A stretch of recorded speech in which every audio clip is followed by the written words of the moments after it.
Hi friends, welcome to the course Proverbs Expressive English presented to you by me Amirtha Devrajan. Let's begin. You can read this in order to know me better. The first proverb is one man's meat is another man's poison. This proverb basically means that something which I like, you may not like, and something which you like, I may not like. For instance, you just think it in that context that someone's meat, someone's food is poison to you, and someone's poison is food to you. जैसे मुझे ice creams नहीं पसंद and you may से कि अरे कैसी लड़की है यार, तुझे तो आइसक्रीम ही नहीं पसंद. It's your food, it's your meat, but for me it's poison because I hate it. So this proverb hints at diversity, that we should respect the diversity around us.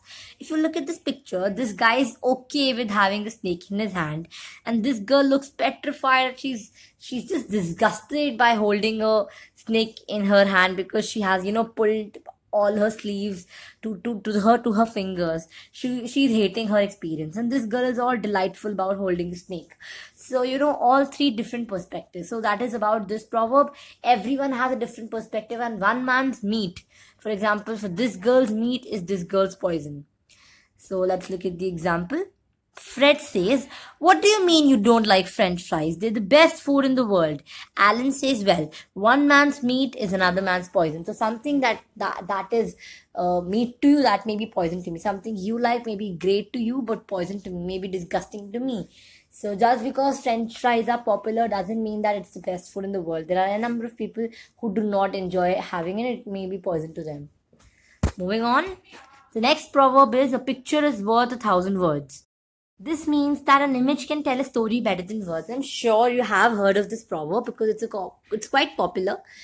Sometimes if we look at pictures, we think of something. We can tell the story by looking at the picture because the picture says it. Because pictures capture actual moments, candid moments which were not meant to be taken.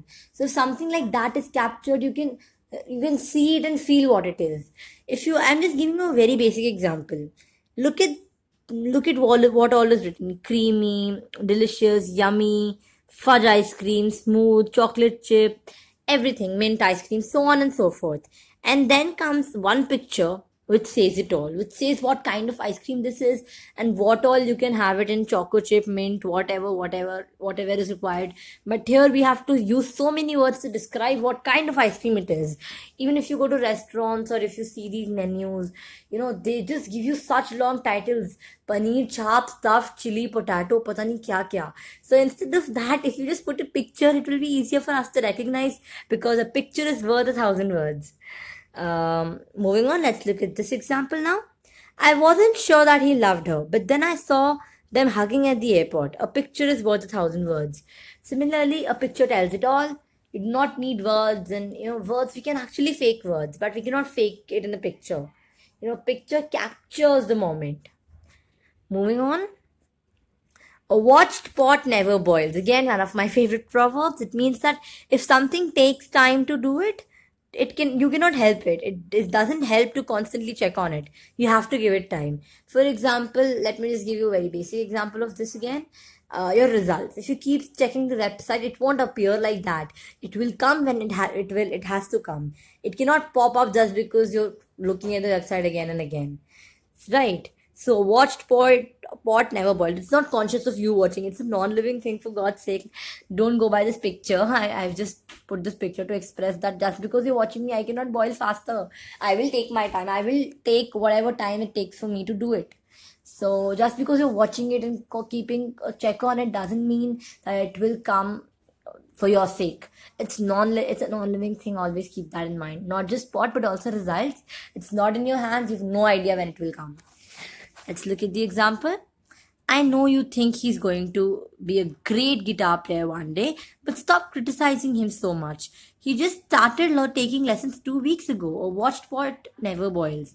So if you're constantly saying, "Nahi bhai, tum acha nahi baja rahe ho, you have to learn more, you have to become a guitarist," that is not how he learns, he or she learns. You have to give him time to learn the nuances of something. So just because he has started to learn guitar and he aspires to become a guitarist doesn't mean that he'll catch everything so soon. He or she requires time to learn the art and master the skills. I hope this proverb is clear. Let's move on, guys.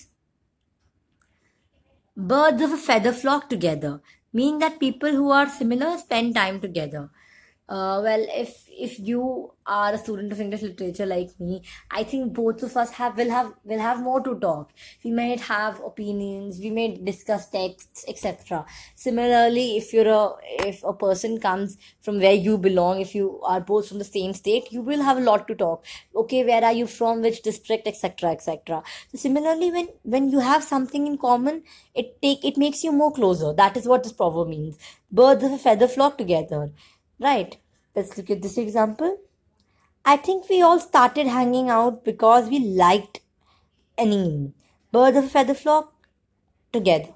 So basically, they like something which is common in them, and they started hanging out, and then they developed, and then they thought, okay, now we have interests together. So yeah, we are the birds of feather flock. Similarly, you can think of more examples. N number of examples are right in front of you. Let me give you another example. If you're a huge fan of Friends and someone likes Friends too, then you have a lot to discuss. Which character do you like? If you watch the same series, if you like the same novels, your genre is same. You'll like each other more maybe if they have the same opinions, or even for that matter, contrasting opinions doesn't matter. But if you're of the same feather flock, then you will be together. Moving on. Cleanliness is next to godliness.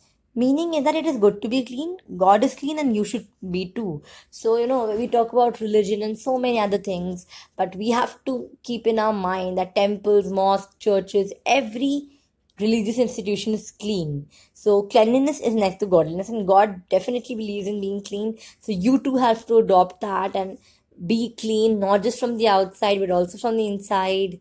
And we have to maintain our houses in such a manner that it is clean. So we should also be clean. It's a very simple proverb and a very famous one too. Let's look at the example. Go take a shower before your date. You know what they say. Cleanliness is next to godliness. So to be closer to God, you have to be clean. Moving on. So yeah, we come towards the end of this session. Thank you so much for watching, guys. Don't forget to rate, review, recommend, and share, and also comment your whatever you felt about this lesson. Give me your feedback. Thank you so much for commenting regularly. It really means a lot. I cannot express how much gratitude I hold towards you people for motivating me daily on a daily basis. I check these comments and I feel delightful. I'm just so happy after seeing these comments. Thank you so much, guys. Have a nice day.